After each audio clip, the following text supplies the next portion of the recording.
Hello student, फिर से आपके यूट्यूब चैनल पे स्वागत है। हम लोग त्रिकोणमिति देख रहे थे, क्लास 10th का त्रिकोणमिति आगामी एग्जाम को लेकर भी, और ये प्लेलिस्ट में शामिल रहेगा। इसको सारा आप शुरू से फिर से एक लाइन बाय लाइन देख लीजिएगा, पूरा क्लियर हो जाएगा, कॉन्सेप्ट के साथ हो जाएगा, कोई डाउट नहीं रहेगा। एक एक लोड हो चुका है, बेसिक वाला जो था वो लोड हो चुका है, उसमें बहुत बेहतरीन समझाया गया है, बेहतरीन आपका कॉन्सेप्ट क्लियर किया गया है। आप उसको देख लीजिए पहले, तब ये आ जाएगा अच्छा से समझ में सेकंड वाला। ठीक है, सेकंड वाला अभी अपलोड होगा तो वो देख लीजिएगा। ठीक है, और ये इसमें त्रिकोणमिति का चालू हुआ है चैप्टर क्लास 10th का 8.1 से। 8.1 में बेसिक है, वहां से चालू हुआ। तो उसमें पहला वीडियो में मैंने बताया था उसका बेसिक वाला, जो इसमें सिर्फ और सिर्फ कौन सा त्रिभुज, समकोण त्रिभुज पे ये चैप्टर है बेस्ड। ये समकोण त्रिभुज पे बेस्ड है। आ, समकोण त्रिभुज में तीन भुजा, माने त्रिभुज में तीन भुजा होते हैं। तो समकोण त्रिभुज में कितनी भुजा है? तीन भुजा है। तीन भुजा में कौन कौन है? तो ये हो गया लंब, जो 90 डिग्री बना रहा है, लंब हो गया। तो ये हो गया बेस, आधार हो गया, और ये कर्ण हो गया, हम लोग जानते हैं। ठीक है, तो उस आधार पे ही सवाल बनाना था। इसमें ना दो चीज हमेशा रहेगा, जो मैंने बता चुका पहले वीडियो में। तो उसमें दो चीज रहेगा, और तीसरा जो नहीं रहेगा उसको पहले निकालना है। ठीक है, आप जब ये बात समझ गए हैं तो इस पूरे चैप्टर में कहीं भी आपको दिक्कत नहीं होगा, आराम से यूं डील हो जाएगा। तो चलिए, इसमें तीन चीज है, लंब, आधार, कर्ण। तीन में से आपके पास दो रहेगा, दो का वैल्यू रहेगा, मान रहेगा, और एक जो नहीं रहेगा उसको पहले निकाल लेना है। उसके बाद जो भी सवाल पूछा जा रहा है, जो भी आपसे पूछा जाए, उसका मान बिठा दीजिए, वैल्यू उसका बिठा दीजिए, हो जाएगा।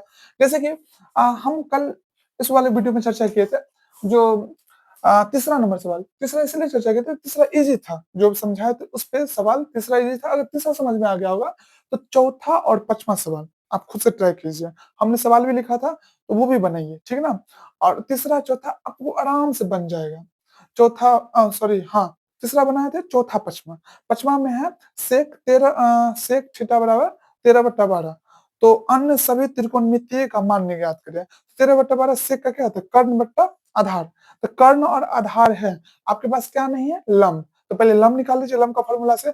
उसके बाद क्या कीजिए, बाकी का बैठा दीजिए, यानी कि cos, sine, cos, tan, cot, cosec वगैरह सारा बैठा दीजिए पांचों का, और उसका वैल्यू बैठा दीजिए मान सूत्र लिख के। ये बहुत ही आसान है, आपको हो जाएगा। इसी बेस पे चलिए 13।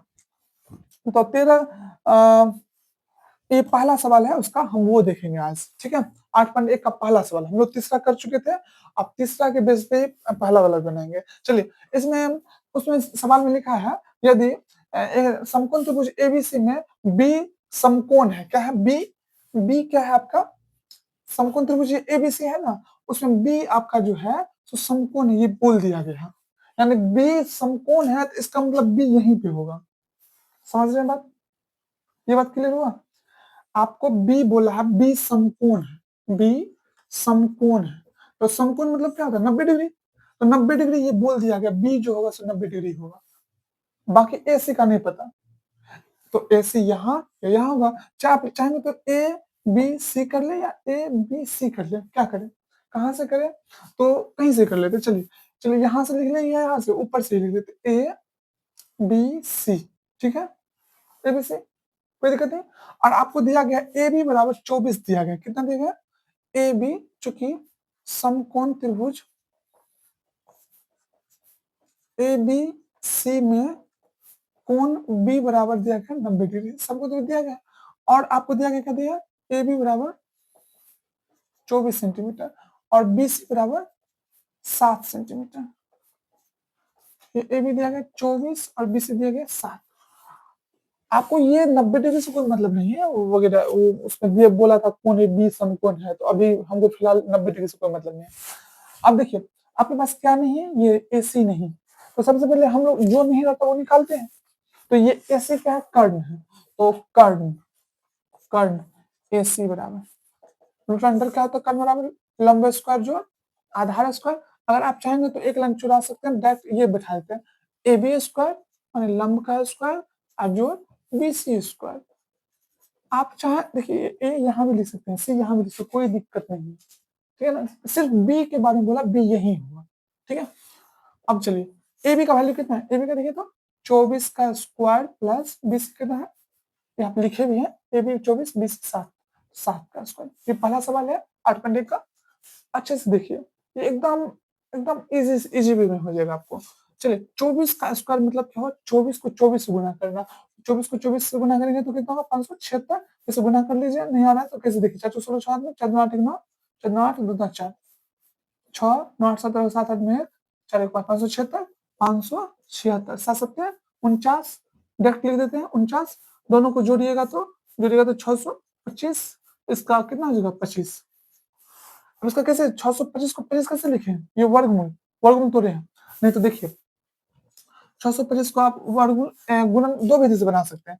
एक दीर्घ विभाजन विधि से, एक वर्ग अति विधि से, गुणनखंड विधि से। तो हम लोग गुणनखंड विधि से चल रहे हैं 5, 5 में 5, 15 10 25 25 भागा दे रहे हैं 5 25, ये अभाज्य गुणनखंड आता है ना, उसी विधि से बना रहे हैं। चलिए एक 625 का यदि रूट करेंगे तो इसका 5 का स्क्वायर 5 का स्क्वायर यानी 5 का स्क्वायर 5 का स्क्वायर यानी 5 गुने 5 बाहर आ गया, बचे 25, ये आंसर।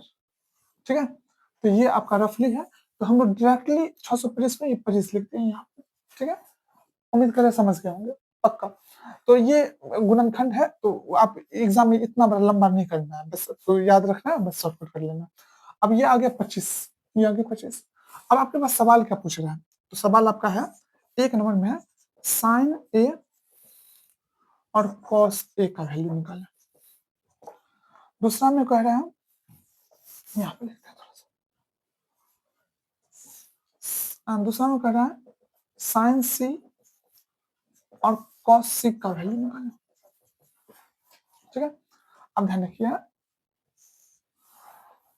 अब सूत्र तो वही है, लंब बट्टा कर्ण। इसमें भी लिखेंगे लंब बट्टा कर्ण, कोई दिक्कत नहीं है। इसमें आधार बट्टा कॉस का क्या होता है? आधार बट्टा कर्ण, इस कॉस का आधार बट्टा कर्ण।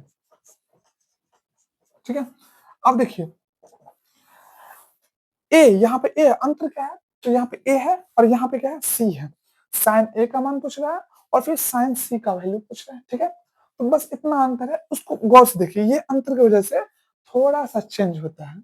हम पहले वाले वीडियो में बोल चुके हैं, ये जो कर्ण है वो नहीं चेंज होता, लेकिन ये आधार, लंब और आधार चेंज होता है।